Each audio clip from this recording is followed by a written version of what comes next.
বাংলাদেশে পারিবারিক রাজনীতি নিয়ে বহুদিন ধরে আলোচনা। প্রথমত দ্বিদলীয়, একদিকে আওয়ামী লীগ, একদিকে বিএনপি। এটা নিয়ে আমাদের লোকজন ভীষণ রকম ত্যক্ত এবং বিরক্ত ছিল বহুদিন ধরে। ৮০ দশক প্রাণান্ত চেষ্টা করা হয়েছে তৃতীয় একটি দল গড়ে তোলার জন্য। টেম্পোরারি জামাত চেষ্টা করেছে, জাতীয় পার্টি চেষ্টা করেছে, বিভিন্ন সময়টাতে 111-এর সময় বেশ কয়েকটি কিংস পার্টি তৈরি করার চেষ্টা করা হয়েছে। জনাব ডক্টর মোহাম্মদ ইউনূস গত ১৭ মাস ধরে প্রাণান্ত চেষ্টা করেছেন একেবারে এনসিপির মাধ্যমে একটি আকর্ষণীয় রাজনৈতিক দল গড়ে তোলার জন্য। এবং এই আকর্ষণীয় রাজনৈতিক দলটি গড়ে তোলার জন্য যারা কিনা বিএনপিকে চ্যালেঞ্জ জানাবে, আওয়ামী লীগকে চ্যালেঞ্জ জানাবে এবং রাষ্ট্র ক্ষমতায় আসবে, এজন্য জামাতও কিন্তু সর্বশক্তি দিয়ে চেষ্টা বলা হয়ে থাকে এনসিপি জামাতের বি টিম। কিন্তু জামাত কিন্তু চেয়েছে যে এনসিপি বি টিম থেকে এ টিম হোক, জামাত এনসিপির বি টিম হোক, কিন্তু হয়নি। আমাদের দেশে ঘুরে ফিরে সেই পারিবারিক রাজনীতি চলে এসেছে। এখনো মানুষ ঘাটে পথে শেখ হাসিনার জন্য কান্নাকাটি করে। ভাতা দেয় জনাব তারেক রহমান, এই যে ফ্যামিলি কার্ড দিল, মহিলাদেরকে উপস্থিত করা হয়েছে, কার্ড দেওয়া হয়েছে, তারপর শেষে বলা হচ্ছে যে এই জয় বাংলা, জয় বঙ্গবন্ধু, শেখ হাসিনাকে ধন্যবাদ বা শেখ হাসিনা গো বলে কান্নাকাটি। এই হলো হাসিনা ভক্তের অবস্থা। আবার অন্যদিকে শেখ হাসিনার প্রতি যারা বিরাগ, সেই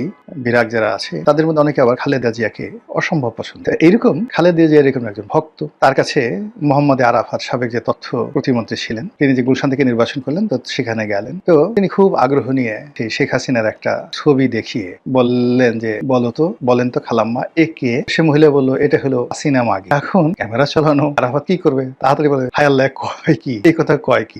মানে এটা হলো আমাদের সমাজের, মানে যারা বিএনপি করে বা খালেদা জিয়াকে পছন্দ করে, তারেক জিয়াকে পছন্দ করে, তাদের কাছে শেখ হাসিনা সজীবদের জয় হলো এইরকম, মানে যাকে বলা হয় ওই যে মহিলা যেটা সহসল মহিলা যেটা বলে ফেলেন, বুড়ি মহিলা, ওইরকম বাজে সব। আবার একইভাবে খালেদা জিয়ার সম্পর্কে, তারেক জিয়ার সম্পর্কে আরো মন্দ ধারণা পোষণ করে আওয়ামী লীগের কোটি কোটি মানুষ। আপনি মানে এই যে তারেক রহমান সাহেব যত ভালো কাজ করছেন, যত কিছু করার চেষ্টা করছেন না কেন, কোনো লাভ হবে না।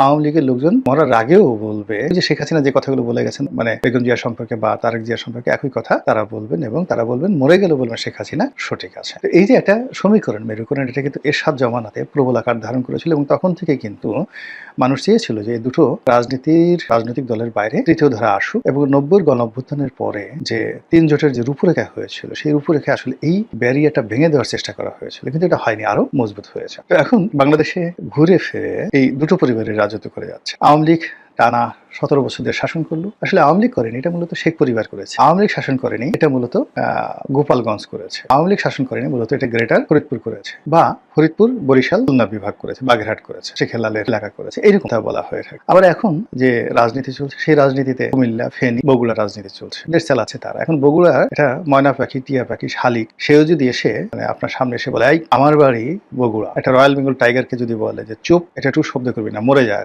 এখন মরে যায়। রয়্যাল বেঙ্গল টাইগার যদি সুন্দরবন ছেড়ে এই ঢাকা শহরে ছেড়ে দেন, সেই বগুড়ার একটা শালিকের হুকুমে সে একটা চিৎকার দিয়ে সঙ্গে সঙ্গে মরে যাবে। এটা হলো ক্ষমতার দাপট। একই অবস্থা কিন্তু গোপালগঞ্জের ক্ষেত্রে হয়েছিল আওয়ামী লীগ জামানাতে। যাই হোক, এখন যে পরিবেশ এবং পরিস্থিতি এরকম একটা যাকে বলা হয় পরিবর্তন হলো, সেই পরিবর্তনের পর অতীতের যে ধারাবাহিকতা, জিয়া পরিবার বনাম শেখ পরিবার, সেটার কি কোনো পরিবর্তন লক্ষ্য করা যাচ্ছে বা ব্যতিক্রম কিছু দেখা যাচ্ছে? সম্ভবত না, বরং আগের চাইতে জিয়া পরিবারের কর্তৃত্ব আরো দৃঢ় হয়েছে।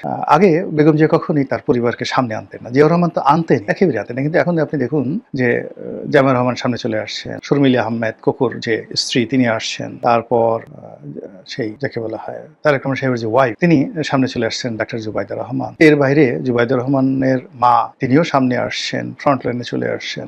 মানে এটা রাজপরিবার, একটা রাজপরিবারকে যেভাবে সেলিব্রেট করা দরকার, ঠিক সেভাবে তাদেরকে সেলিব্রেট করা